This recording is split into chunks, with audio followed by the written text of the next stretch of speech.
Just 1 second. It's recording. There's no 1 second. You guys ready? Yeah.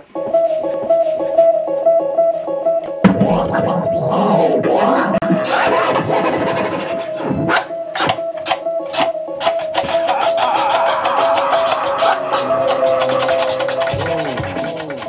growing up in the rave scene, we were the first people to bring all the big drum and bass guys, from like Aphrodite to Jamalski to DJ SS. We even did a party where some friends of mine brought Method Man and Redman for a party.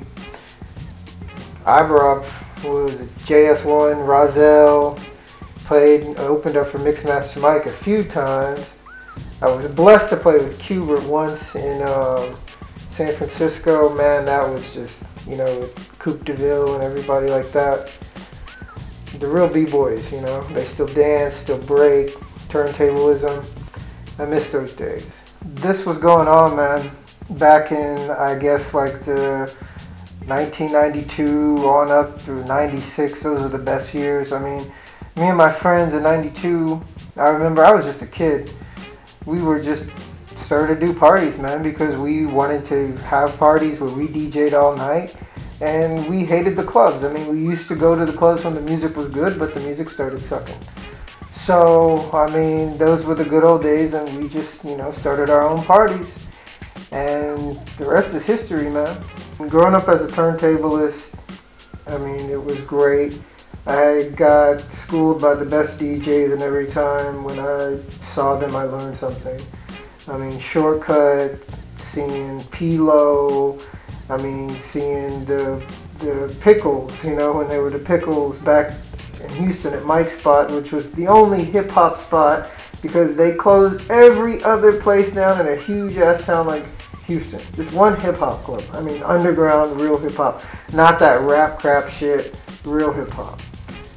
So that was back in the day. I really miss those days of turntablism and real ninjas.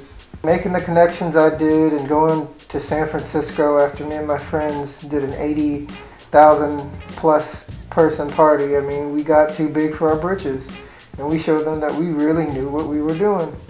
So I moved to California, became renowned as a dancer because I grew up dancing, and hanging out with turntablists at their parties, dancing my ass off to their music, making more connections. So this couldn't happen, not to me, and I was about to blow the fuck up, and they saw it.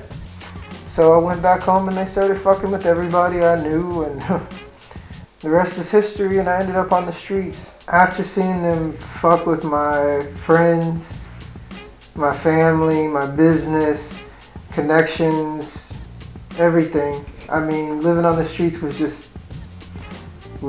fucked up, because I actually saw how people really treat people living on the streets. I mean, people with money and nice cars and just living their lives and shopping and going about their business, how they really treat somebody with nothing. It was shocking. And I saw it firsthand, and I'll never forget it. So, to make a long story short, for all of you uninformed people, let's get something straight about 9/11. Now, September 15th, the black reparations lawsuit was supposed to be filed. It was never filed because of 9/11. Now, 9/11, this implemented them to give clean sweeps to their own family members. The royal people that you look up to, you know, that they couldn't keep their hands off the chocolate. So thus they have, you know, little black babies with their slaves. And thus my lineage, and thus my last name.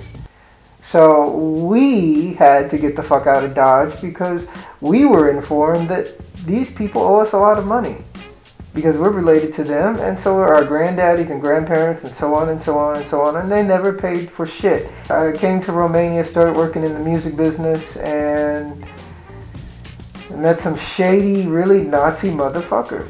I mean, really, it's sick, twisted, ran by a bunch of fucking dudes that just have money made off the backs of women. They're fucking pimps. And that's it. They're not fucking gangsters, they are pimps.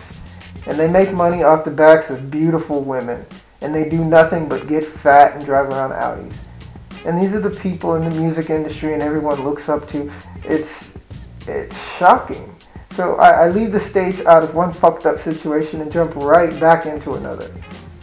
But my story is like this.